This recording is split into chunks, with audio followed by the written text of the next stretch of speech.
Donc il y a déjà le bleu-noir du ciel, les deux tours, la flèche et ce foyer qui brûle. Et ça, c'est l'histoire du feu, si vous voulez. Donc il y a dans la violence de l'incendie, et ça nous le trouvons chez Hubert Robert et chez tant de peintres des ruines, une référence au poids de la vision d'une destruction.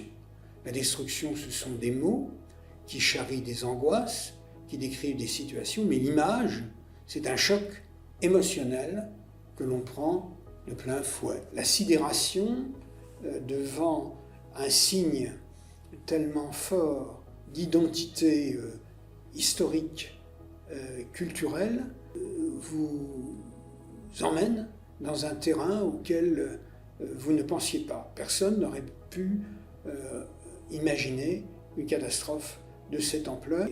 Comme je m'intéresse aux ruines, j'entends par ruines ce qui subsiste du temps passé, qu'il s'agisse d'un temps extrêmement lointain, voire même d'un temps géologique, jusqu'à l'extrêmement récent, tout cela débouche sur une idée de la fragilité.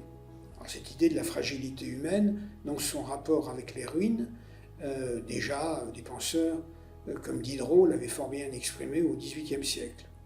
Et plusieurs auteurs de cette époque, en particulier Volney dans son fameux livre sur les ruines, avaient tenté d'expliquer pour quelles raisons les ruines sont un des horizons de la pensée.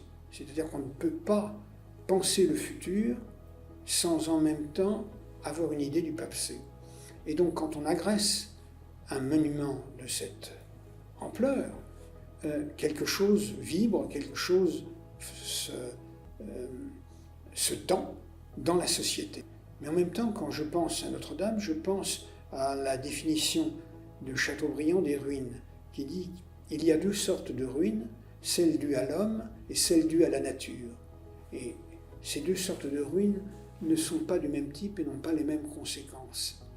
Et en pensant à Notre-Dame, j'ai pensé d'abord à une chose qui, comme archéologue, c'est ce que l'on appelle la protection elle-même des objets et des monuments. En Grèce ancienne, on appelait ça la thérapeia, ce qui a donné le mot thérapie dans nos langues modernes.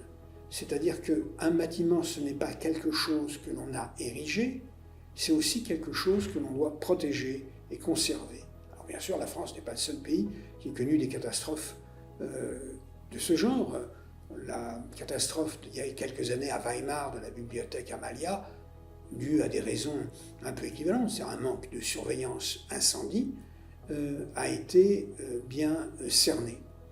Mais par thérapeia, ce que je veux dire, c'est que si une société existe, elle a besoin de repères dans le temps. Et pour que ce repère soit efficace, il faut qu'il soit protégé, thérapeia. Et donc ça pose la question de fond, qu'est-ce que c'est qu'un monument et qu'est-ce que c'est qu'une ruine? Et j'espère que les réflexions que les spécialistes et les chercheurs ont développées à propos de Notre-Dame permettront de trouver une meilleure assise, un meilleur équilibre entre la fragilité des monuments et la nécessité de les maintenir.